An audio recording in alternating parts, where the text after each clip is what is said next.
They say on that day, even the wind forgot to blow. Birds paused mid-flight. Drummers struck their talking drums once and never struck again. Old women at the well dropped their gourds. Men stared like spirits had walked among them. What had silenced the village of Kibaya? It was Nala. She stepped out from her home with a sway in her hips and a glow on her skin that looked as though the sun had kissed her personally. Her body curved like a calabash carved by a skilled hand. Her beauty did not walk, it announced itself. A boy selling roasted yams stopped shouting. A man balancing a bowl of spicy stew forgot his grip. The bowl slipped, splattering hot broth down his chest. Another villager, stunned, walked headfirst into a thick iroko tree and bounced back, clutching his skull. Nala didn't laugh. She didn't flinch.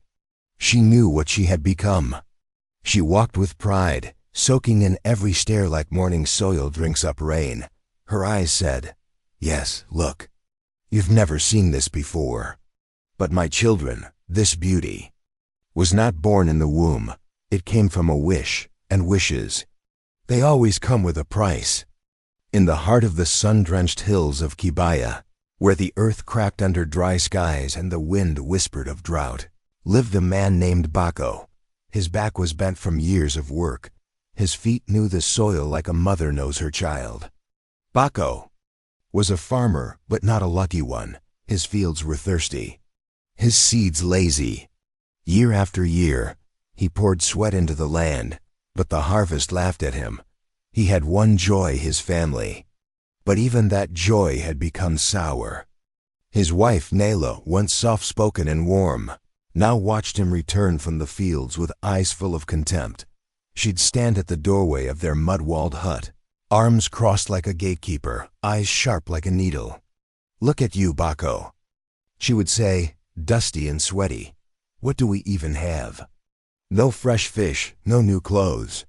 I should have married a chief, not a man who can't even feed his family." Her words, sharper than a spear, pierced deeper than any thorn. And their twin sons, Tanu and Jabo, had started to echo her tone.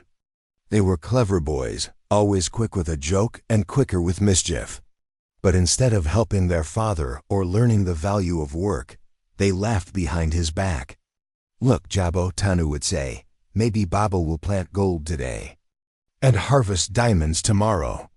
Their chuckles stung worse than hunger. Bako never raised his voice. He only sighed, lowered his head, and returned to the field. The sun burned his back. The soil refused to answer. But still he tried. He tried because he loved them. But love alone does not fill stomachs. And in Nala's heart, love was no longer enough. She dreamed of silk wraps, shiny necklaces, golden bracelets like the wives of traders who passed through Kibaya. She watched them with envy and whispered to herself, "Why not me? Why should I scrape cassava while others sip palm wine in comfort?" Tanu and Jabo heard her murmurs. They believed her words. They stopped respecting their father and started blaming him. One evening, as the sky bled red and the cicadas began their shrill song, Bako walked home, dragging his hoe behind him. His hands were blistered, his throat dry, his heart heavier than ever. On the edge of the baobab grove, he saw something odd, a figure sitting alone beneath the ancient tree, cloaked in rags, face folded with wrinkles, but eyes glowing like moonlight in a cave. "Good evening, Bako," the old man said, his voice strange like thunder wrapped in silk. Bako froze. "How do you know my name?" "I know many names and many sorrows." The old man stood slowly. "I have watched you, farmer. You give your sweat to the soil. You take nothing in return. Your family mocks you, but your heart remains gentle." Bako said nothing. His mouth was dry. "I have something for you. A gift, no an opportunity." He raised a hand. 7 wishes. You may ask for 7 things, anything at all. But be warned, wishes are tricky. They can bring joy or ruin. Use them with care. Bako blinked. 7 wishes? It sounded like madness. like a fable from a grandmother's mouth. But something in the old man's voice felt real. Something inside Bako wanted to believe. He dropped to his knees. "I accept." The old man smiled, nodded, and vanished, not into the trees, into thin air. Only the wind remained, whispering through the baobab leaves. Bako ran home, stumbling with excitement. He burst into the hut, panting. "Nala, you won't believe." "What happened?" She raised her eyebrow. "Did you finally find gold in that cursed soil?" He ignored the jab. "I met a spirit, an old man. He gave me 7 wishes." "7, Nala." Her eyes widened. "Anything we want?" She asked, suddenly alert. "Anything," he said. "I want to see if it's real," Nala said suddenly, her eyes wide and wild. "Bako, make my belly grow. I want to laugh at something silly. Just once." Bako stopped mid-step, sweat still clinging to his face from the fields. He looked at her, startled. "Nala, we need to think before using these wishes." "They're powerful." Her tone sharpened. "Don't start with your thinking again, Bako. Just do it. Let me feel joy for a minute, even if it's foolish." The air in the hut grew heavy. Outside, a lizard darted across the floor. The flames in the fire pit crackled softly, as if listening. Reluctantly, Bako raised his hand. His voice was quiet, like a man hoping not to wake a sleeping storm. "I wish for Nala's belly to grow big." In an instant, magic moved. Nala's stomach swelled like a drum in the festival square round, full, comically huge. It pushed out against her wrapper. She burst into laughter, spinning in circles, holding her sides.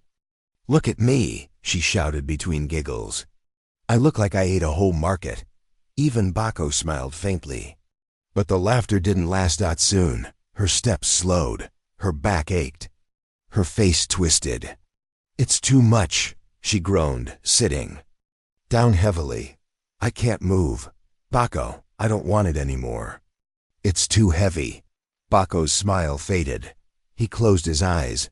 "I wish for Nala's belly to return to normal." With a sharp breath of wind, the magic obeyed. Her belly shrank back to what it was. The hut felt quiet again. 2 wishes gone, and nothing had changed. The next morning came with the scent of wood smoke and damp soil. Birds chirped from the thatched roofs. Life went on. Nala swept the front yard, her mood sour again.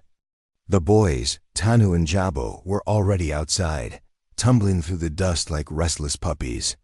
They chased each other between banana trees, climbed low branches, and tossed stones into a cooking pot they'd turned into a game.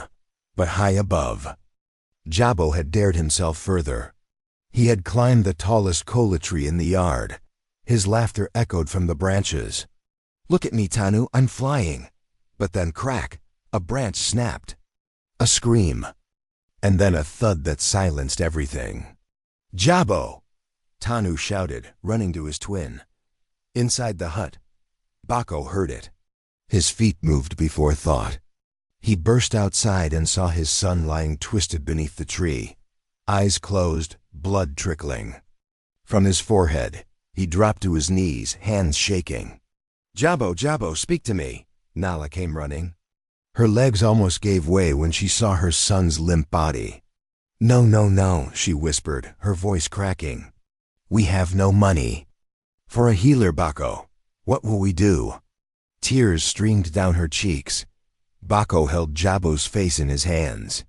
His son was breathing, but barely. He did not hesitate. "I wish for Jabo to be healed." A pulse of wind rushed through the yard. The leaves of the kola tree rustled as though a spirit had passed. Jabo's fingers twitched. Then his eyes fluttered open. "Baba?" he whispered. Nala gasped and scooped him into her arms, sobbing into his hair. But her joy didn't last long. "You've wasted another wish." She cried suddenly, eyes blazing now. 3 gone, for what? A joke belly and a fall from a tree. Bako looked at her, his arms still around Jabo. Would you rather he stayed hurt? She turned away. That evening, silence sat between them like an unwelcome guest. The fire popped and hissed, but no one spoke. The twins were quiet, sitting on their mat, chewing roasted cassava slowly, sensing the tension. Nala paced. Her fingers clenched and unclenched. "We're wasting this gift," she said sharply, breaking the quiet. "You're not using it right. If you won't, then I will." She stood before Bako, her face set. "I want to be beautiful. I want to be the most stunning woman in the entire village. Let every man turn when I walk. Let the women envy me. I'm tired of feeling like nothing." Bako's eyes were tired. "Nala, beauty will not grow crops. Beauty won't make our sons good men. You're chasing shadows." But she was done listening. "I gave you years of loyalty while you gave me nothing but hunger. I want this, Bako. I need it." He looked at her and saw how far away she already was. His heart broke. "I wish for Nala to become the most beautiful and curvaceous woman in the village." It was like the air itself paused, then whoosh. A golden shimmer passed over Nala. Her skin glowed like morning light on honey. Her waist narrowed, her hips curved like carved ivory, her face reshaped into perfect symmetry. Her eyes gleamed like polished amber. Even the twins stared, mouths open. Nala smiled, and it was not the smile of the woman Bako once knew. The next day, the village of Kibaya changed. Nala stepped outside in her finest wrapper. It hugged her. Body like it had been waiting for this day. Her feet were bare, but her stride had the command of a queen. Heads turned instantly. A man balancing a tray of cooked tilapia stumbled and dropped everything. A boy carrying a bowl of porridge missed his mouth completely. One young man, staring too hard, walked straight into the base of a tree and fell on his back, dazed. The market women paused mid-haggle. Some whispered behind their palms. Others scowled with envy. "Is that Nala?" someone murmured. "What happened to her?" "She looks like a goddess," another said, eyes narrowed. "And Nala?" she smiled at every stare. She swayed her hips with pride. Her voice rang sweeter than before. She giggled softly when men stuttered and fumbled around her. She was no longer just a woman. She had become a spectacle. Everywhere she went, people watched. Men with wide eyes, women with whispers, children pointing and giggling. But instead of peace or joy, Nala's new beauty only added fire to her pride. Where once she had complained in whispers, now she strutted like a peacock, soaking up the stares that followed. Her every step, her hips swayed like a drum beat. Her skin shone like ripe mango, but her heart had become hollow, full only of admiration and echoes. The women of Kibaya village whispered behind her back, some with envy, others with discomfort. "Something about her doesn't feel real," one old woman muttered at the well. "It's like her face wears a mask." "She used to be quiet," another said. "Now look at her walking like the chief's fourth wife." Men, on the other hand, stared openly, eyes wide and mouths careless. Their words were softer when she passed, their feet slower. And Nala loved it. Every glance was a gift. Every whispered compliment a treasure. She no longer fetched water. She no longer helped with the evening meals. She spent hours in front of the bronze basin, adjusting her headscarf, smoothing her wrapper, admiring her reflection in every shiny surface. Her husband, Bako, watched quietly. The woman he had married, the woman who once danced with bare feet under the rain, was gone. And the twins, Tanu and Jabo? They had grown wild with their mother's new glory. They boasted to every child in the village. "Our father has magic," Tanu declared proudly. "He gave our mama beauty with just a word. He can wish for anything," Jabo bragged. "We could have gold if we wanted." Other children began following them, hoping for scraps of that magic. The twins pushed boundaries, stole roasted corn, taunted chickens, disrespected elders, and laughed when warned. The once playful boys had become little kings, loud, rude, and untouchable. Bako's heart broke a little more each day. Days turned into weeks. The sun beat down as always, and Bako still rose with the rooster to till the soil. The land was still dry, the crops still failed. But his home had changed more than the fields ever had. Each evening, when he returned from work, Nala was painting her lips with the dye from crushed berries. She barely looked at him.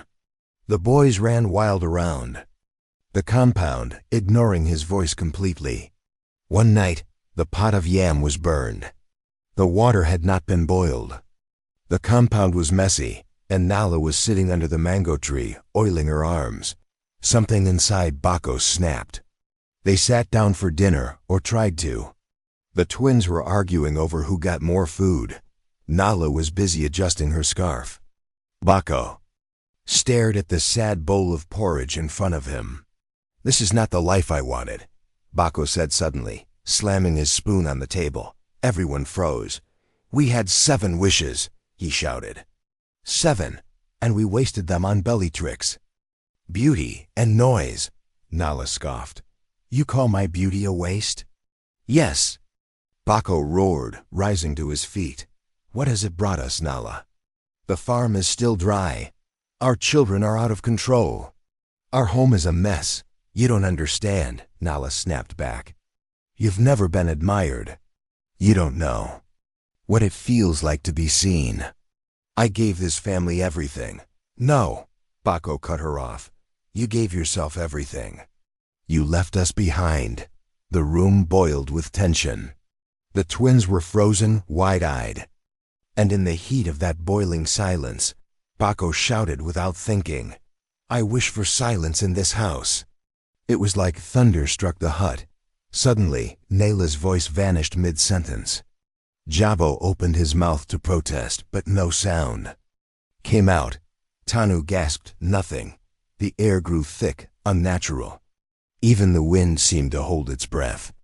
Only Bako remained with his voice. He stood frozen, his chest heaving, sweat rolling down his back. His wife sat across from him, her mouth opening and closing like a fish gasping on land, but not a single word passed her lips. The twins looked at him with fear and confusion. At first, there was peace. No yelling, no mocking, no sound at all. Just quiet, but peace quickly turned into guilt. That night, Bako sat by the fire alone. The crackling flames offered no warmth. He glanced at his wife, who had retreated to the mat, her back turned to him. Her shoulders trembled, she was crying. But even her sobs were silent. The boys sat in a corner, huddled, eyes red. Bako's chest ached. He thought of the old man under the baobab, his words echoing. "Wishes are dangerous. They can bring joy or ruin." He had wanted silence, and now the house felt like a grave. Morning came, pale and still. The chickens clucked, the sun rose lazily. But the house remained quiet. Bako looked at them, his family, his mistakes. Despite Nala's vanity, despite the twins' mischief, they were his. And he loved them. He stood slowly, his knees heavy, and whispered, "I wish for Nala and the boys to speak again." The breeze returned, soft but strong. A whisper passed through the hut like the sigh of forgiveness. Nala gasped and touched her throat. I can talk?" Jabo shouted. "It's back." Tanu hugged his mother tightly. "Baba fixed it." Nala stood. Her mouth opened as if ready to scold, but then her eyes met Bako's, and in that moment she saw everything. His sorrow, his fatigue, his broken heart. She didn't yell. She sat down quietly beside him. Later that day, Nala walked through the village. She noticed something strange. Where once people paused to admire her, now they looked away. Some whispered, some chuckled, and some simply ignored her. She thought little of it until she leaned over the riverbank to rinse her wrapper and caught sight of her reflection in the water. Her heart stopped. The magic was gone. Her skin no longer glowed. Her waist had softened. Her curves had faded. her face, was her own again. The beauty had vanished. Nala stared for a long time. Tears filled her eyes. She rushed home, holding her wrapper tightly, trying to cover what she had once proudly displayed. She sat by the fire, her face buried in her palms. "What have I done?" she whispered, her voice shaky. "I was so foolish, Bako. I thought beauty would give me worth. But all it gave me was pride and emptiness." Bako sat beside her. His hands were rough, but his touch was gentle. "We both made mistakes," he said softly, "but we're still here. We may not have any wishes left, but we have each other." She looked at him, then really looked. Not as the dusty farmer, not as the man who couldn't bring riches, but as the man who loved her through it all. She nodded slowly. The silence that followed wasn't from magic, it was from understanding. That evening, as Bako and Nala sat quietly by the fire, a sudden wind swept through the compound, cool but heavy with meaning. The flames flickered, and then he appeared. The same old man, the spirit who had once stood under the baobab tree, now stood silently in their doorway. His robe fluttered like mist in the wind. His face was calm, but his eyes held sorrow. "You have squandered the blessings I gave you," the old man said, his voice soft, like night rain on a thatched roof. Bako lowered his head. "Yes, elder," he said with regret. "I let my heart lead my hands. I thought wishes would bring us peace, but they only opened the door to more trouble." Nala bowed her head too, unable to meet the spirit's gaze. "It was me," she whispered. "I pushed him. I wanted to be admired. I thought beauty would fix my life." The spirit stepped into the light, his feet silent on the ground. "Wishes are not shortcuts," he said. "They are power. And power without wisdom is like a blade in a child's hands. You forgot patience. You forgot love." He looked at Bako. "You still have your hands. You still have your land. And most importantly, you still have your family." He looked at Nala, whose eyes were now brimming with tears. "You must now use what is real, not what is easy. True magic," he said, placing a wrinkled hand over his heart, "lives here." With those words, the old man faded into the night, like smoke into stars. Bako and Nala sat in silence, not from magic but from thought. Before the sun rose the next morning, Bako was already awake. The birds had not yet started to sing. The sky was still deep blue, but something had changed inside him. There was no magic left, but there was strength in his bones, calluses in his hands, and a family that could still be mended. He stepped out into the field, hoe in hand. And moments later, Nala joined him. She said nothing, just walked beside him with a water jug. For the first time in many moons, there was no bitterness between them. Later that day, Tanu and Jabo approached shyly. Their shoulders were hunched, their eyes low. "Baba," Tanu mumbled. "We want to help now." Bako turned. His face softened. "There is always work," he said, handing them small tools. So they worked. Nala swept the yard and helped dig ridges. The twins cleared weeds, fetched water, and watched their father closely. Days passed, then weeks. The crops began to rise slowly. But surely, the soil no longer seemed dead. The plants stood taller, even the chickens clucked louder. Something was growing, and it wasn't just food, it was respect. Tanu and Jabo no longer boasted. They listened. They helped. They laughed again, but this time with kindness. And Nala? She no longer stared into mirrors. She found joy in simpler things. Stirring a pot of soup, watching her sons haul cassava, feeling her husband's hand brush hers as they planted side by side. Bako was no longer just the poor farmer. People now nodded to him with respect. One evening, as they watched the twins play by the granary, Nala turned to her husband with a soft smile. "I don't need wishes anymore, Bako," she said. "I have everything I truly needed right here." Bako took her hand, his heart full. There had been no shortcuts. But in the end, they had found something stronger than magic. They had found home, They had found each other, and they had found peace. True happiness doesn't come from magic or beauty. It comes from love, patience, and hard work. When we chase quick fixes, we often lose sight of what really matters. But when we stand together as a family, even dry soil can bloom. What would you wish for if you were given 7 wishes? Tell us in the comments below.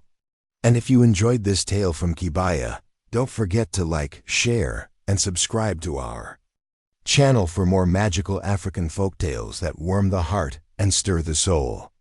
Until next time, keep the fire burning.